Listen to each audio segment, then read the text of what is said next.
ब्राह्मणों से पूजा पाठ नहीं करवाना है, ब्राह्मणों को भोजन नहीं कराना है, ब्राह्मणों को दान नहीं देना है।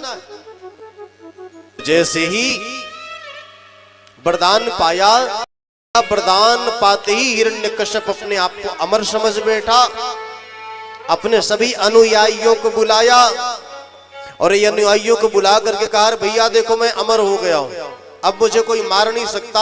एक काम करो, मैं जिस प्रकार का आदेश दूं उसी प्रकार का कार्य होना चाहिए।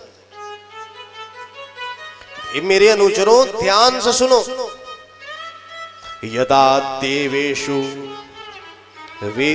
वेदेषु गोषु विप्रेषु साधुषु धर्मे मयि च विद्वेष शवायाशु विनश्यति। देखो ध्यान से सुनना हमारे अनुचरों। हिरण्यकश्यप अपने अनुचरों को, अपने सैनिकों को कह रहा है, अपने मानने वालों को कह रहा है, देखो हमारे राज्य में कोई भी देवताओं की पूजा नहीं करेगा। नियम नंबर 1, हमारे राज्य में कोई भी देवताओं की पूजा नहीं करेगा। दूसरी बात, कोई भी वेदों का आचरण नहीं करेगा। वेद में जो बातें लिखी है, वेद ने जिन बातों को सही कहा है, ठीक उसके विपरीत आचरण करना है। वेद विहित आचरण नहीं करना, वेद विरुद्ध आचरण करना है। गायों की सेवा नहीं करना है।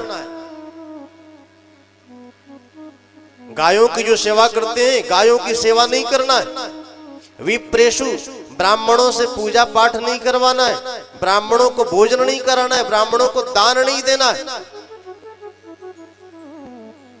ब्राह्मण लोग क्या करें, स्वयं ही जजमान का ही तिल, जजमान का ही जौ, यजमान की ही पूजन सामग्री और सब केवल अग्नि में स्वाहा स्वाहा करवाते। इन चीजों में कोई दम नहीं। इसलिए कोई ब्राह्मणों की सेवा नहीं करेगा, उन्हें दान नहीं करेगा, कोई भोजन नहीं करवाएगा, न कोई श्राद्ध कर्म इत्यादि करवाएगा। इतना ही नहीं, साधुओं की भी कोई सेवा नहीं करेगा। धर्म का आचरण कोई नहीं करेगा, और यदि किसी ने धर्म का आचरण किया तो सवा आशु विनश्यति, मैं उसका निश्चय ही विनाश कर दूंगा। सज्जनों, ये मेरे शब्द नहीं है, ये हिरण्यकश्यप के शब्द। हिरण्यकश्यप अपने अनुचरों को कह रहा है, यदा वेदेषु देवेषु